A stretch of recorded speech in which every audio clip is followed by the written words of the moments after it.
اعوذ باللہ من الشیطان الرجیم بسم اللہ الرحمن الرحیم اقرأ بسم ربک الذی خلق خلق الانسان من علق اقرأ وربک الاکرم الذی علم بالقلم علم الانسان ما لم يعلم.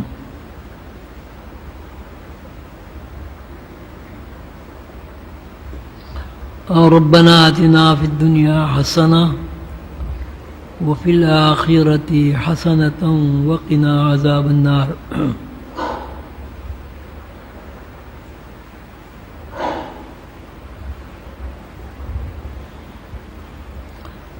آپ سب حضرات کو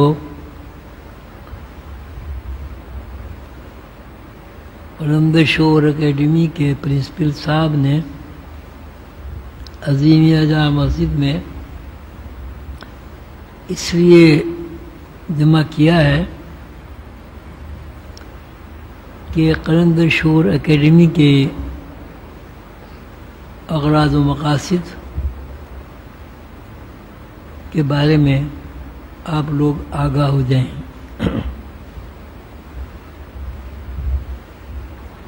ابھی میں نے قرآن پاک کی 2 آیتیں آپ کے سامنے تلاوت کی ہیں. پہلی آیت یہ ہے اقرأ بسم ربک الذی خلق، پڑھ یا پڑھیے اپنے رب کے نام سے جس نے آپ کو تخلیق کیا، آپ کو پیدا کیا. اقرأ وربک الاکرم الذی علم بالقلم، اور پڑھیے اپنے رب کے نام سے جو معزز ہیں، محترم ہیں. علم بالقلم، اور جس نے آپ کو قلم کے ذریعے علم سکھایا. دوسری آیت کا ترجمہ یہ ہے ربنا آتنا فی الدنیا حسنہ، اے ہمارے رب ہماری دنیا کو اچھا کر دے. وفی الآخرۃ حسنہ، اور ہماری آخرت کو بھی اچھا فرما دے. وقنا عذاب النار، اور ہمیں عذاب ناک زندگی سے محفوظ فرما اور ہماری حفاظت فرما. رسول اللہ صلی اللہ علیہ وسلم خاتم النبیین ہیں. غار حرا میں تشریف لے جاتے تھے اور اللہ کی نشانیوں پر غور و فکر فرمایا کرتے تھے. غور و فکر سے مراد یہ ہے کہ وہ اللہ تعالیٰ کی نشانیوں کے ذریعے اللہ تعالیٰ کو تلاش کرتے تھے، اللہ تعالیٰ کو ڈھونڈتے تھے، اللہ تعالیٰ سے تعارف حاصل کرنا چاہتے تھے. اللہ تعالیٰ نے حضرت جبریل علیہ السلام کو بھیجا. حضرت جبریل علیہ السلام نے رسول اللہ صلی اللہ علیہ وسلم کے سامنے آ کر رسول اللہ صلی اللہ علیہ وسلم سے فرمایا پڑھ اپنے رب کے نام سے جس نے تجھے پیدا کیا، تخلیق کیا. پڑھ اپنے رب کے نام سے جس نے اپنی عنایت، مہربانی اور کرم سے تمہیں علم سکھایا قلم کے ذریعے. ان آیات میں انسان کی فضیلت اس بات پر ہے جو اللہ تعالیٰ نے ارشاد فرمائی ہے کہ وہ علم جانتا ہے. اور علم بھی وہ جانتا ہے جس علم کے ذریعے اللہ تعالیٰ کا تعارف حاصل ہوتا ہے.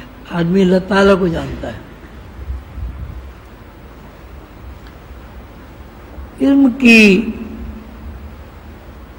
صورتحال سے آپ سب لوگ واقف ہیں. ایک علم یہ ہے جو ہم دنیا داری کو درست طریقے سے گزارنے کے لیے سیکھتے ہیں. مثلاً یہی علم ہے آپ ابتدائی کلاسوں میں بچوں کو نرسری کلاسوں میں داخل کرتے ہیں، پھر پرائمری پاس کراتے ہیں، پھر میٹرک ہوتی ہے، پھر F A, B A, M A, P H D وغیرہ وغیرہ. لیکن یہ سارے علوم سیکھنے کے لیے بھی سیدنا حضور صلی اللہ علیہ وسلم نے حکم فرمایا ہے کہ اگر تمہیں یہ چین میں علم ملے تو چین چلے جاؤ اور وہاں جا کے علم سیکھو. تو علم کی افادیت اور فضیلت چاہے وہ دین کا ہو چاہے وہ دنیا کا ہو، رسول اللہ صلی اللہ علیہ وسلم کے ارشاد کے مطابق علم کی فضیلت ہے. لیکن ایک علم وہ ہے جو علم اللہ بندے کو سکھاتا ہے. اللہ اپنے بندوں کو سکھاتا ہے فرشتوں کے ذریعے،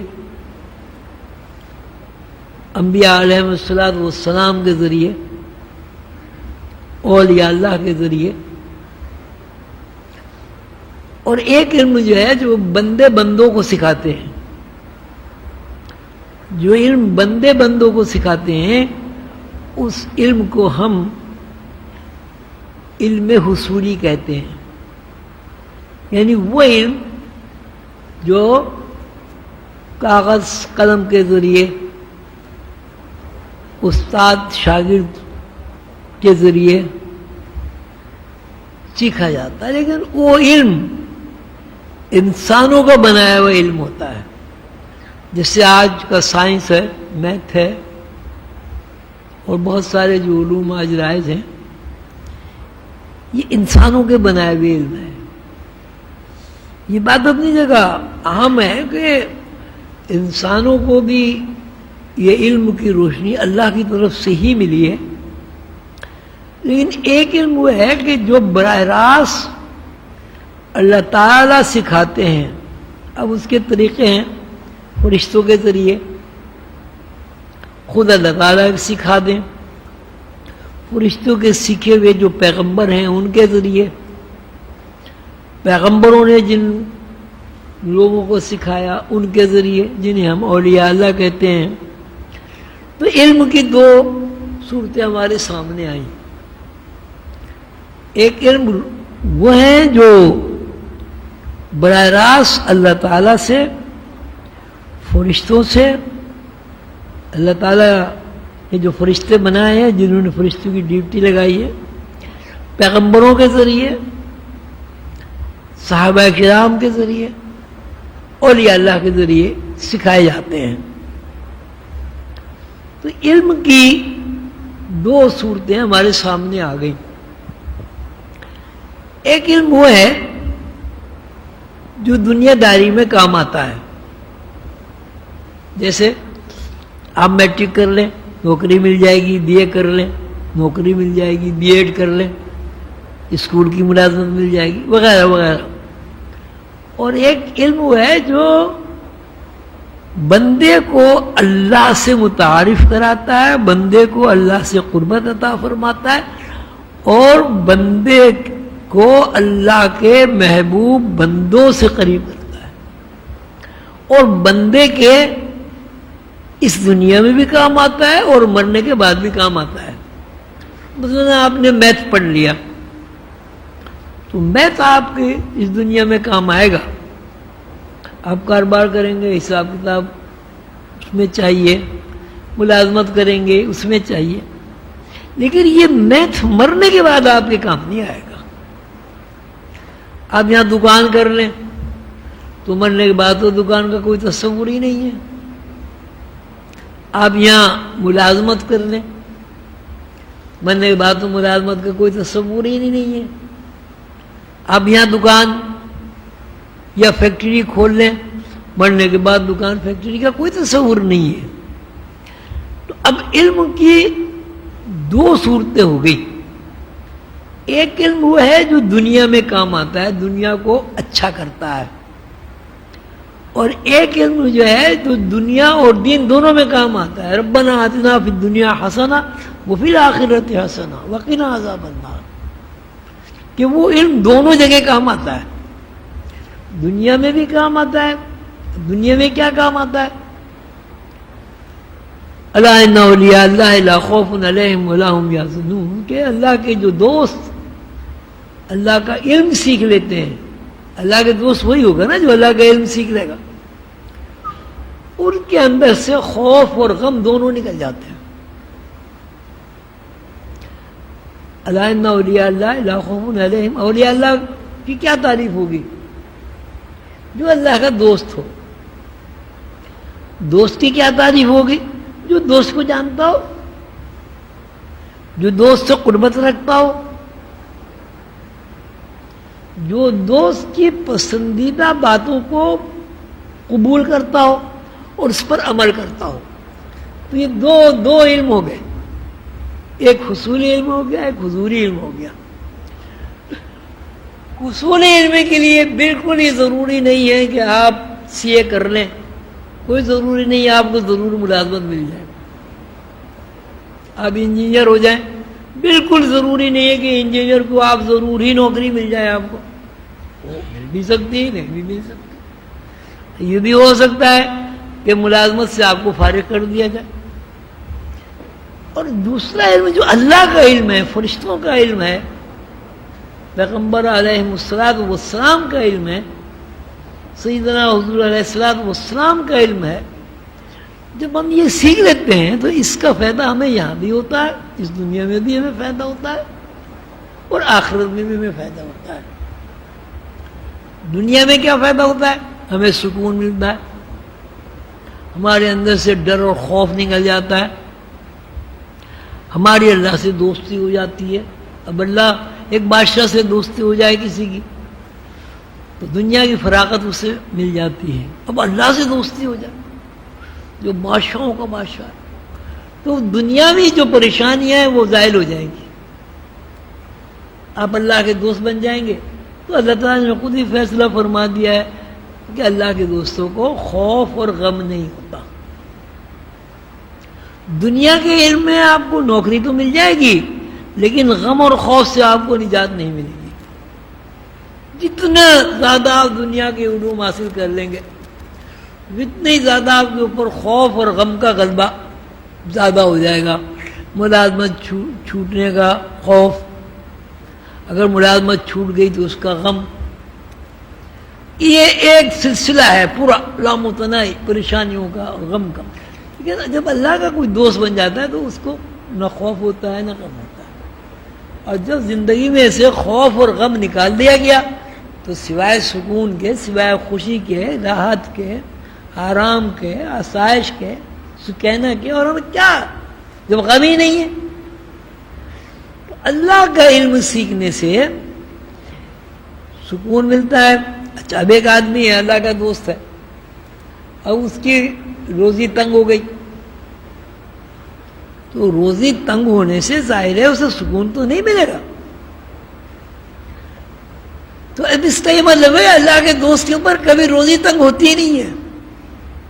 روزی تنگ ہوگی تو پریشانی کھڑی ہو جائے گی. اللہ کہتے ہیں میرے دوست کو تو پریشانی نہیں ہوتی. کسی چیز کے ضائع ہونے کا غم ہوتا ہے, اللہ کے دوست کو غم نہیں ہوتا تو اس کی کوئی چیز بھی ضائع نہیں ہوتی. اگر کوئی چیز اس سے الگ ہوتی ہے تو وہ کہتا ہے کہ بھئی اللہ کی چیز تھی, اللہ نے لے لی, اللہ کی امانت تھی, اللہ نے لے لی, اللہ مجھے اور دے دے گا. تو علم کی دو صورتیں آپ کے سامنے ہیں, ایک علم دنیاوی, اس کو حصولی علم کہتے ہیں, اور ایک علم دینی, کیا دینی, ایک علم دینی جس میں آپ کی دنیا بھی شامل ہے اور آپ کی آخرت بھی شامل ہے. تو یہ جو سلاسل ہیں سارے, چشتیہ, قادریہ, سہروردیہ, نقشبندیہ, عظیمیہ, ان کے جو بزرگ ہیں انہوں نے جتنے بھی تعلیمات پھیلائی ہیں وہ سب کی سب وہی تعلیمات ہیں جو اللہ کی قربت سے تعلق رکھتی ہیں, جو اللہ سے قریب کرتی ہیں, جو بندے کو اللہ کا دوست بناتی ہیں.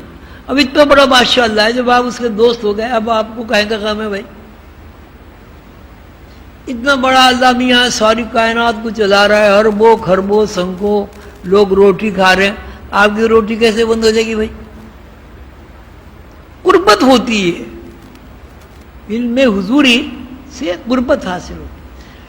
تو یہ جس طرح اور سلاسل ہیں بہت سارے, اسی طرح سلسلہ عظیمیہ بھی ایک سیدنا حضور صلی اللہ علیہ وسلم کے ارشاد عالی کے مطابق قائم ہوا, اور اس سلسلے کا مشن ہی یہ ہے کہ علم کی اہمیت اجاگر کی جائے, بتایا جائے کہ علم حصولی اس لیے ضروری ہے کہ آپ حیوان سے انسان بن جائیں, اور علم حضوری اس لیے ضروری ہے کہ آپ کی ساری دنیا پہ فضیلت قائم ہو جائے, یہاں بھی وہاں بھی آسمانوں میں بھی. تو سلسلہ عظیمیہ نے سیدنا حضور علیہ الصلوۃ والسلام کی منشا اور ارشاد کے مطابق حضور قلندر بابا نے تعلیمات کو عام کیا ہے. سارے سلسلوں نے کیا مختلف طریقوں سے. اب یہ سائنس کا طریقہ ہے, بہت زیادہ لوگ لکھ پڑ گئے, تو انہوں نے بھی عظیمیہ سلسلے والوں نے بھی علم کا ایک سلسلہ قائم کیا ہے. اب اگر وہ تعلیمات حاصل کر لی جائیں تو ظاہر ہے آپ کو اللہ کی دوستی کا شرف حاصل ہو سکتا ہے اگر اللہ تعالیٰ چاہے, اور آپ اس کے حق بھی پورا کر دیں بندگی کا. آپ سب کو اس لیے بلایا ہے کہ ایک تو ہونا بیعت ہے, بھئی آپ بیعت ہو گئے, فارم بھر دیا, بھئی ہم مرید ہو گئے, اس کا کوئی فائدہ نہیں ہے. مرید ہو گئے چلو ٹھیک ہے, آپ کی ایک وابستی ہوئی ہے شخص سے, آپ اسے نیک سمجھ رہے ہیں, اللہ اسے نیک کرے. اصل چیز یہ ہے وہ اس شخص کے پاس جو اللہ تعالیٰ کا علم ہے وہ آپ سیکھیں. مرید ہو گئے, کیا فائدہ ہوا بھائی؟ مرید ہو گئے چلو ٹھیک ہے. بات تو یہ آپ آئے کہ اسکول میں داخل ہو گئے, کبھی اسکول پڑھنے ہی نہیں گئے, تو آپ کو بیوقوف کہا جائے گا یا عقل مند کہا جائے گا؟ کیوں بھائی اسکول میں داخل بھی ہو گئے اور پڑھنے بھی نہیں جا رہے. تو سلسلہ عظیمیہ میں داخلے کا سب سے بڑا مقصد اور منشا یہ ہونا چاہیے کہ سلسلہ عظیمیہ کی جو تعلیمات ہیں روحانی وہ آپ سیکھیں. اب روحانی علوم سیکھنے کے بھی آداب ہیں.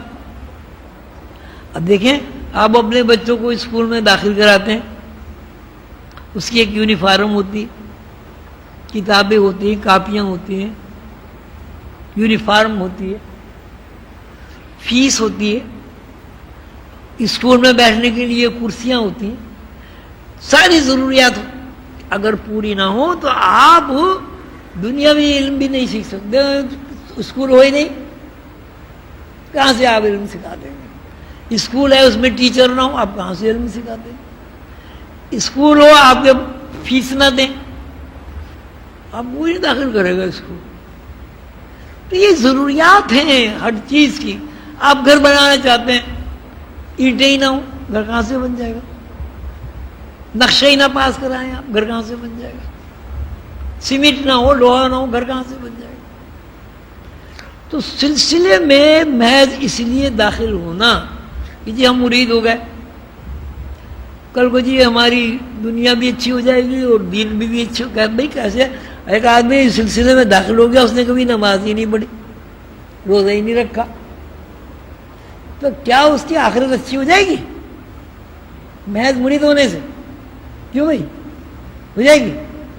نہیں ہو. بھائی ایک آدمی اسکول میں داخل ہو گیا، کبھی کلاس میں بیٹھے ہی نہیں، حاضری ہی نہیں لگائی، کیا وہ میٹرک ہو جائے گا؟ وہ اگر 20 سال بھی اسکول میں پڑھا رہے گا تو میٹرک نہیں ہوگا.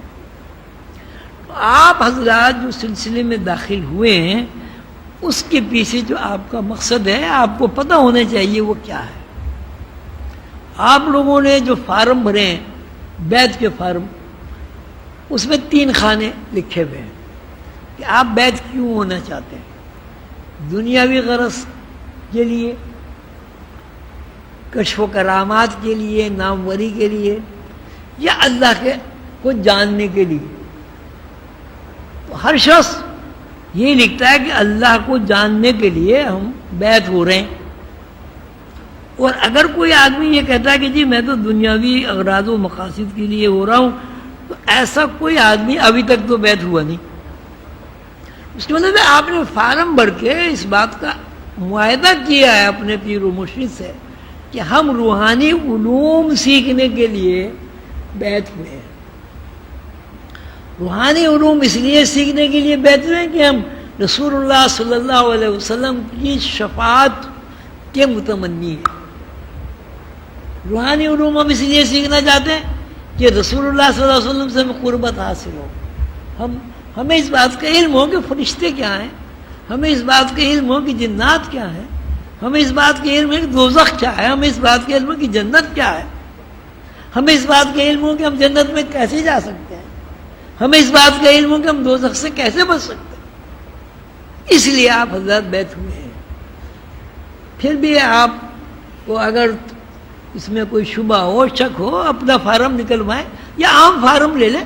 اس میں آپ کو 3 خانے ملیں گے کہ آپ کیوں بیعت ہونا چاہتے ہیں، دنیاوی اغراض و مقاصد کے لیے، کشف و کرامت کے لیے، یا اللہ کو جاننے کے لیے. اللہ یہ آپ لوگوں کو یاد ہے، لکھا ہوا ہے نہیں؟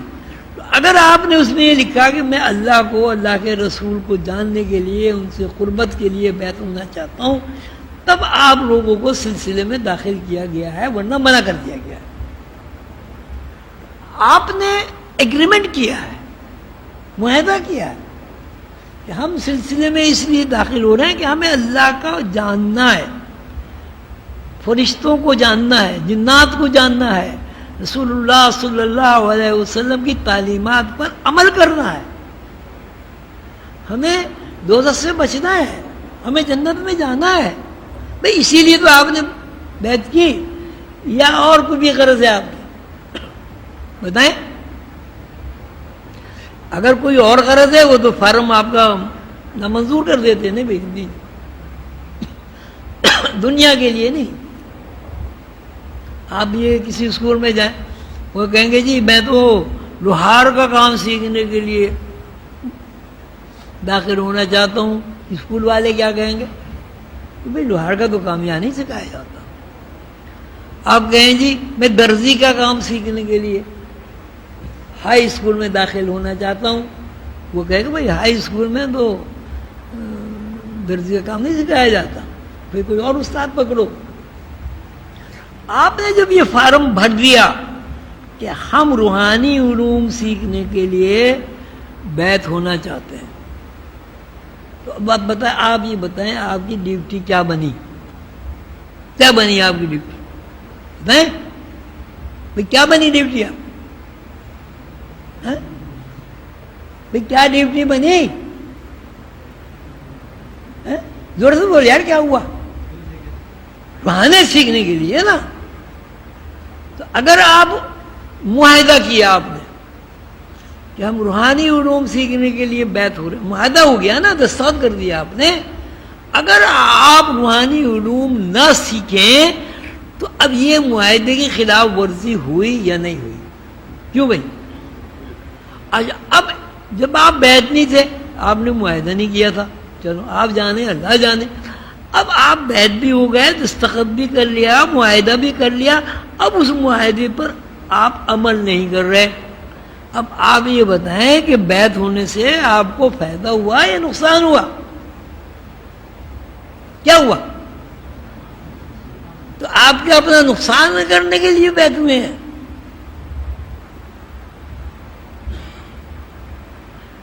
اب بیعت ہونے کے بعد کیا چاہیے آپ کو؟ ایک تو یہ چاہیے کہ جو اسباق آپ کے لیے، اسباق پڑھنا بھی تو علم ہی سیکھنا ہے نا بھئی. اسکول میں آپ جائیں گے، داخلہ ہوں گے، وہ اسکول والے بھی تو کچھ پڑھائیں گے نا. آپ وہ نہ پڑھیں، ہوم ورک نہ کریں، اسکول والے کتنے دن رکھیں گے آپ کو؟ اسکول میں کتنے دن رکھیں گے؟ کتنے دن رکھیں گے اسکول والے؟ بھئی نہ تو آپ اسکول جا رہے ہیں، نہ پڑھ رہے ہیں، نہ ہوم ورک کر رہے ہیں، تو اسکول والے کتنے دن رکھیں گے آپ؟ نہیں رکھیں گے نا. تو اب سلسلے میں داخل بھی ہو گئے، آپ نے معاہدہ بھی کر لیا، دستخط بھی کر دیے، اب علم نہیں سیکھ رہے آپ. تو یہ تو بہت بڑا، اگر آپ غور کریں تو بہت بڑا عجیب غریب بات ہو گئی. آپ معاہدے کی خلاف ورزی کر رہے ہیں اللہ کے ساتھ. اس سے کیا یہ بہتر نہیں تھا آپ بیعت ہی نہ ہوتے؟ اس سے زیادہ بہتر تھا کہ آپ نے معاہدہ تو نہیں کیا تھا کم سے کم. تو اب جب آپ نے فارم بھر دیا اور اس خانے میں آپ نے ٹک لگا دیا کہ بھئی میں اس اسکول میں اس لیے داخل ہو رہا ہوں، میں اس لیے بیعت ہو رہا ہوں کہ میں نے اللہ کو جاننا ہے، میں نے اللہ کے پیغمبروں کو جاننا ہے، میں نے سیدنا حضور صلی اللہ علیہ وسلم کی تعلیمات پر عمل کرنا ہے. اب آپ نے دستخط کر دیے تو کیا معاہدہ ہی ہو گیا نا یہ. اب آپ اللہ کو نہیں جانتے، رسول اللہ صلی اللہ علیہ وسلم کی تعلیمات پر عمل نہیں کرتے، اس کو بھی نہیں سیکھتے، تو اب آپ معاہدے کی خلاف ورزی کر رہے ہیں، معاہدے کی پاسداری کر رہے ہیں. زور سے بتائیں. اب خلاف ورزی کا انعام ہوتا ہے یا سزا ہوتی ہے؟ تو آپ کر کیا رہے ہیں بھائی؟ اس سے یہ بہتر نہیں تھا آپ بیعت ہی نہ ہوتے؟ کم از کم خلاف ورزی تو نہ ہوتی. اب آپ نے لکھ کے دے دیا، دستخط کر دیا کہ میں نے تھی، میں سلسلے میں اس لیے داخل ہو رہا ہوں کہ میں رسول اللہ صلی اللہ علیہ وسلم کو جانوں گا، ان کو پہچانوں گا، اور اللہ کو جانوں گا، اللہ کو پہچانوں گا، اللہ کا عرفان حاصل کروں گا، اللہ کی کتاب سے واقفیت حاصل کروں گا، فرشتوں کا پتہ کروں گا. وہ کیا ہے؟ وہ لکھا ہوا ہے آپ کے فارم میں. اب اس کی وعدہ خلافی ہو رہی ہے. اب یہ بتائیں آپ بالکل ایمانداری سے کہ آپ کو فائدہ ہوگا یا آپ نے گھاٹے کا سودا کر رہے ہیں؟ جی گھاٹے کا سودا کر. تو یہ آپ سب لوگوں کو اس لیے اکٹھا کیا گیا کہ چونکہ آپ سلسلے میں داخل ہو گئے، اللہ نے آپ کو یہ سعادت عطا فرمائی. اس کے پیچھے یہ بھی ہے، اگر رسول اللہ صلی اللہ علیہ وسلم سے محبت نہ ہوتی، عشق نہ ہوتا، جذبہ نہ ہوتا تو آپ سلسلے میں آتے ہی نہیں. بھائی سلسلے میں وظیفہ تھوڑی مل رہا ہے آپ کو. لیکن اگر آپ نے سلسلے کی تعلیمات حاصل نہیں کی، پھر یہ معاہدے کے خلاف ہو گیا. آپ نے جو دستخط، یہاں تو دنیا میں تو کوئی نہیں پوچھ رہا ہے آپ کو، لیکن اللہ تو پوچھے گا نا. بھئی تمہیں کہا کسی نے تھا تم مرید ہو؟ کیوں؟ کسی نے کہا تھا؟ کسی نے جا کے خوشامد کی تھی آپ کی؟ یا کوئی کسی نے ڈرایا تھا؟ یا کسی نے آپ کو کوئی لالچ دیا تھا کہ بھئی تم مرید ہو جاؤ، تم کروڑ پتی ہو جاؤ گے؟ ایسی تو کوئی بات نہیں. تو جب آپ نے معاہدہ کیا، یہ معاہدہ کس کے ساتھ ہوا بھائی؟ اللہ کے ساتھ ہوا. تو اللہ کے، اگر آپ نے روحانیت نہیں سیکھی تو یہ معاہدے کی خلاف ورزی ہو گئی. اب بجائے اللہ تعالیٰ معاف کرے، بجائے جزا کے، یہ تو ہم سزا کا کام شروع کر دیا ہم نے. تو مہربانی فرما کر جب آپ سلسلے میں داخل ہو گئے ہیں، اسباق کی پابندی کریں. کوئی اسباق مشکل نہیں ہے. اب اس میں اگر نماز کی پابندی کہی جا رہی ہے وہ بھی پابندی کریں. سب سے بڑی بات یہ اب جب کلاس آپ لیں، اس لیے کلاس کے بغیر تو کوئی علم آتا ہی نہیں. یہ آتا ہے کلاسوں کے بغیر کوئی علم آتا ہے؟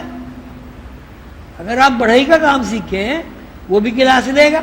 آجا بھائی اس طرح پکڑے، اس طرح پکڑے، اس طرح، وہ بھی سکھائے گا. لوہار کا کام سیکھے اس کی بھی شاگردی ہوگی.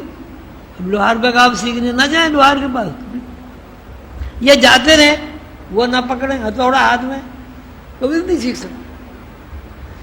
اب یہ آپ سب حضرات کو اس لیے آپ کے جو اکیڈمی کے پرنسپل صاحب ہیں بیگ صاحب، انہوں نے آپ کو اس لیے جمع کیا ہے کہ بھائی جب آپ نے ایک معاہدہ کیا ہے اس معاہدے کی پاسداری کرو اور علم سیکھو.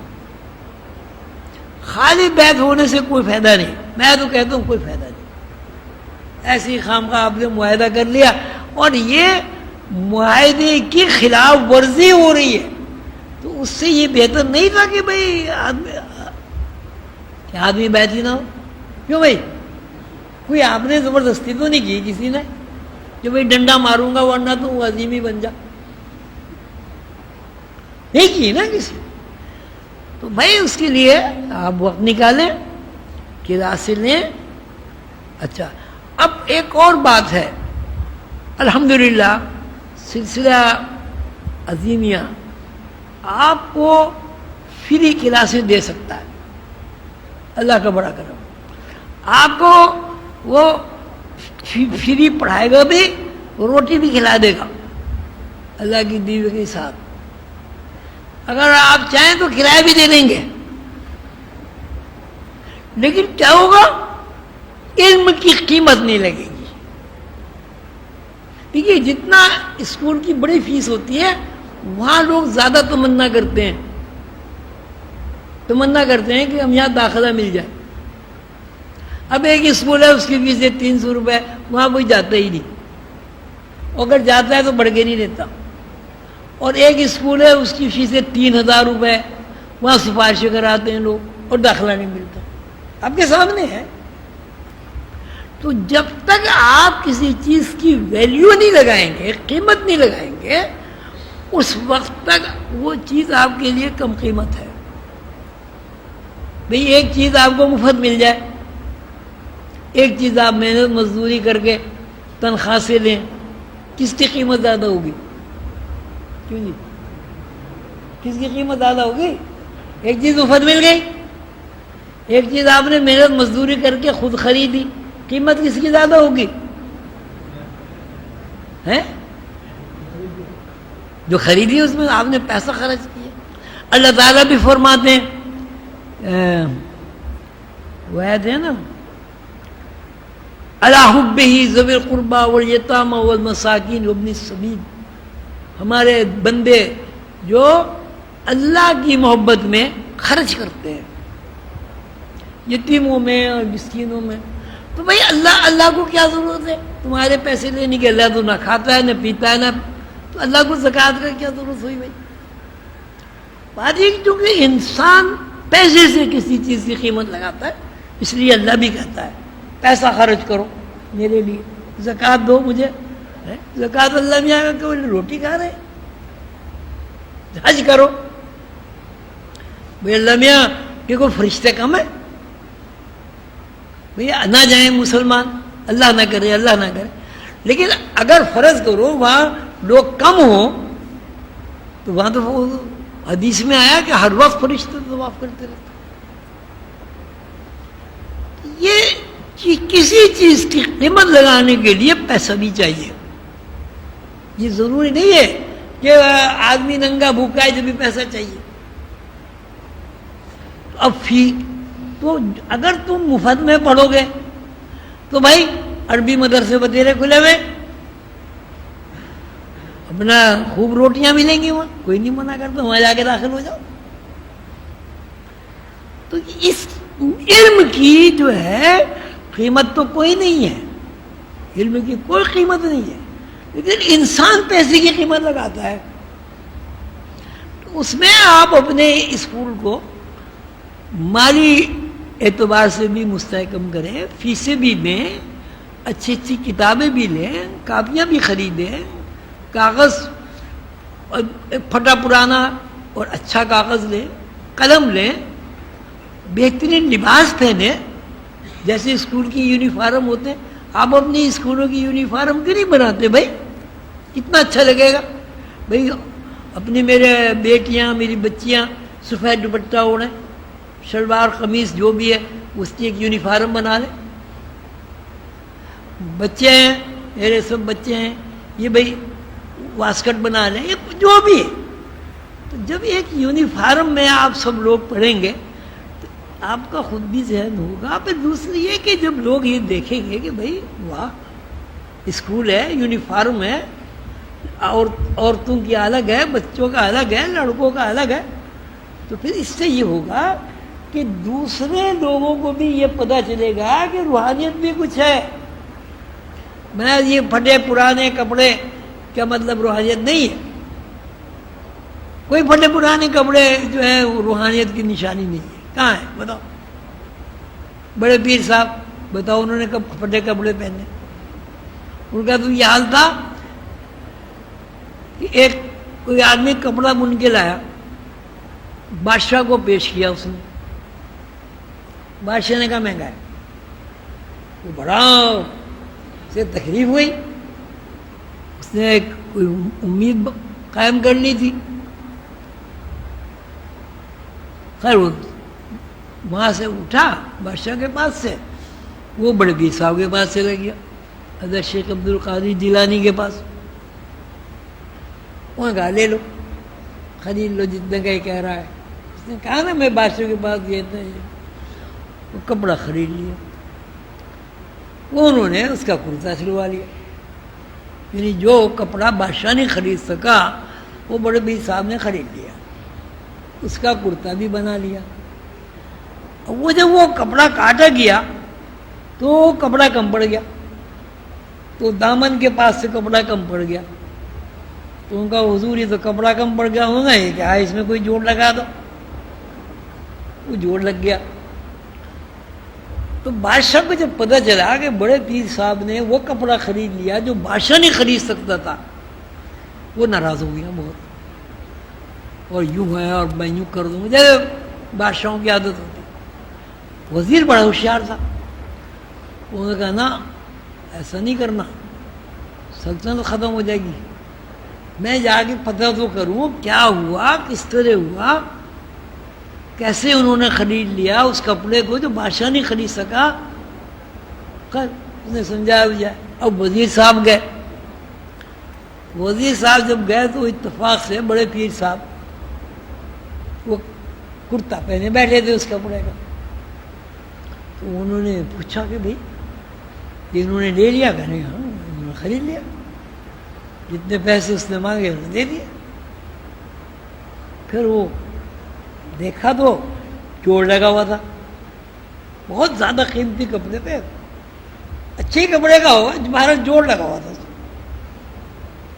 کہ بھائی یہ جوڑ کیا ہے؟ وہ کہا بھائی یہ کپڑا کم پڑ گیا تھا۔ جب ان سے کہا گیا حضور کپڑا تو کم پڑا ہے یار، کسی کپڑے کا جوڑ لگا تھا۔ تو بس وہاں سے وہ اٹھ گیا اور بادشاہ کے پاس گیا کہ ان کو نہیں چھیڑنا، تمہاری سلطنت ختم ہو جائے گی۔ کہ میری سلطنت کیسے ختم ہو جائے گی؟ کہتے بھائی سلطنت اسی لیے ختم ہو جائے گی، اتنا قیمتی کپڑا ایک تو خرید لیا انہوں نے، جو اس نے کہا نا بادشاہ نہیں خرید سکا، اور میں تو یوں لٹ گیا پٹ گیا، کہیں ہوگا نا تو کچھ۔ ایک تو کپڑا خرید لیا، دوسری یہ کہ انہوں نے اس کپڑے میں ایک معمولی کپڑے کا جوڑ لگا دیا۔ اس کا مطلب ہے ان کے ذہن میں کپڑے کی کوئی اہمیت نہیں ہے، اس بندے کی ضرورت پوری کرنے کی اہمیت تھی اس لیے خرید لیا۔ تو جس بندے کے ذہن میں دنیا کی کوئی اہمیت نہیں ہے، تمہاری سلطنت ختم ہو جائے گی اگر تم نے گڑبڑ کی تو علم جو ہے نا، علم ایک علم یہ دنیا داری کا ہے، اس دنیا داری کے علم تو سوائے دنیا کے کچھ نہیں حاصل ہوتا۔ آدمی دھکے کھاتا پھرتا رہے گا، نوکری کر لوں، فلاں کر لوں، یہاں سے نوکری چھوٹ گئی، وہاں سے چھوٹ، اب باس ناراض ہو گیا، اب فلانا ناراض. اور ایک علم ہے اللہ تعالیٰ کا علم. تو دنیا کا علم سیکھنے سے فرشتے آپ کے تابع نہیں ہوتے. اللہ تعالیٰ کا علم سیکھنے سے فرشتے تابع ہو جاتے ہیں. تو بھائی اس علم کی قیمت بھی تو لگاؤ پھر. اب میں تو ان سے کہہ رہا تھا کامران صاحب سے، میں نے کہا یار اگر یہ لوگ فیس نہیں دے سکتے چلو مفت پڑھا دو، لیکن مفت کی کوئی اہمیت نہیں ہوتی. ہم الحمدللہ اللہ تعالیٰ نے ہمیں نوازا ہے بہت، ہم آپ کو کھانا بھی کھلا دیں گے اپنے پاس سے. کیا کہتے ہیں، اللہ کے بڑے انعام ہے. آپ سب لوگ مل جل کے یونیفارم بھی سی لیں گے، کتابیں بھی مفت دے دیں گے، فیس بھی نہیں لیں گے. لیکن کیا ہوگا بھائی، کیا ہوگا؟ اہمیت نہیں ہوگی، علم کی اہمیت نہیں ہوگی. جس اسکول کی زیادہ فیس ہوتی ہے اس کی اہمیت ہوتی نہیں ہوتی. آپ لوگ اب سلسلے میں آئے ہو. اچھا فیس بھی کوئی ایسی نہیں ہے کہ بھائی خدا نہ خواستہ کوئی آپ کہیں گے لو جی اچھے پیر صاحب ہیں انہوں نے تو اتنی فیس لے لی کہ ہمارے گھر میں روٹی نہیں پکتی، نعوذ باللہ. لیکن قیمت حضور قمر بابا فرمایا کرتے تھے ویلیو ہونی چاہیے. اولیاء اولیاء اللہ تھے، ابھی بھی ہیں، 40 سال اپنے پیر و مرشد کی خدمت کرتے تھے. نہیں کرتے تھے، پانی بھرتے تھے. وہ کون سے بزرگ تھے جن کے نشان پر؟ ہاں یہ خواجہ غریب نواز، خواجہ غریب نواز محی الدین چشتی اجمیری رحمۃ اللہ علیہ نے 40 سال خانقاہ کا پانی بھرا ہے، اور 40 سال پیر خانے میں رہے دن رات. اور 40 سال کے بعد انہوں نے بلایا، پیر صاحب نے، ان کے حضرت عثمان ہارونی نے بلایا اور انہوں نے کہا بھائی تمہیں کتنے دن ہوگا؟ جی میں تو جوان آیا تھا، بوڑھا ہو گیا. اب کیا ارادہ ہے کہ جی بس میں ہوں، ارادہ کیا بات، میں یہاں رہوں گا، آپ کی خدمت کروں گا، میرا کوئی ارادہ نہیں. اچھا بس خوش ہو گئے اس بات پہ، اور 2 انگلیاں کر کے کہا کہ محی الدین ان 2 انگلیوں کے درمیان کیا دیکھتا ہے؟ تو انہوں نے کہا حضور 18,000 عالمین دیکھ رہا ہوں. ان کا دلی چلے جاؤ، خدمت کرو. 40 سال. حضور قندر بابا نے مجھ سے فرمایا، میں نے پوچھا تھا ان سے حضور اتنا بڑا اللہ نے آپ کو درجہ دیا کہ نہیں؟ وہ تو اللہ کی مہربانی ہے، حضور پاک صلی اللہ علیہ وسلم کی عنایت ہے. لیکن خواجہ صاحب میں نے 40 سال نزا کے عالم میں گزارے. نزا کا کیا مطلب؟ جس میں آدمی مر جائے. نزا اس تکلیف کو کہتے ہیں کہ جس میں آدمی مر جائے، بس، یعنی اس سے زیادہ کوئی تکلیف نہیں. انہوں نے فرمایا 40 سال نزا کے عالم میں گزارے ہیں، اللہ کی مہربانی ہو گئی. تو یہ ویسے بھی آپ دیکھیں، آپ اپنے بچوں کو تعلیم دلواتے ہیں، آپ کو کتنی تکلیف ہوتی ہے. صبح کو سویرے اٹھنا، بچوں کو یونیفارم پہنانا، ناشتہ کرنا، ناشتہ دینا، اسکول چھوڑ کے آنا، پھر لے کے آنا. بچے تو نہیں جانے جاتے بیچارے، وہ تو روتے ہیں صبح کو جاتے ہوئے. تو کیا روحانیت کی اتنی بھی قیمت نہیں لگائیں گے آپ لوگ جتنی ایک بچے کو اسکول میں بھیجنے کے لیے لگاتے ہیں؟ اور اگر نہیں بھائی نہیں لگائیں گے تو مجھے یہ بتاؤ پھر بیعت ہونے کی کیا ضرورت ہے؟ کیا ضرورت تھی آپ کو؟ خواہ اپنے گلے میں پٹا ڈالا کہ جی ہم مرید ہیں. کچھ سیکھو، خدا کے لیے کچھ سیکھو. اور یہ جو پیر و مرشد ہوتا ہے نا، یہ ہمیشہ نہیں بیٹھا رہتا، کوئی نہیں بیٹھتا، وہ مر جاتا ہے. میں تو ابھی مر گیا تھا، آپ لوگوں کی دعاؤں سے، پتہ نہیں قربانیوں سے پھر زندہ ہو گیا. اب اگر میں مر جاتا تو مجھے مرے ہوئے 1 سال 1 مہینہ گزر چکا ہوتا، نہ میں آپ کو بات سناتا نہ میری بات. تو اللہ تعالیٰ کے انعامات سے فائدہ اٹھاؤ، کوشش کرو کہ جو اغراض و مقاصد ہیں وہ پورے ہوں. اسباق پوری پابندی سے اپنے پڑھو ہو۔ اللہ تعالیٰ مجھے اور آپ کو رسول اللہ صلی اللہ علیہ وسلم کے علوم سیکھنے کی توفیق عطا فرمائے، اور اللہ تعالیٰ ہمیں دین دنیا کی ساری نعمتیں عطا فرمائے۔ ربنا آتنا فی الدنیا حسنہ وفی الآخرۃ حسنہ وقنا عذاب النار، وصلی اللہ تعالی علی خیر خلقہ محمد وآلہ واصحابہ اجمعین برحمتک یا ارحم الراحمین۔ السلام علیکم ورحمۃ اللہ۔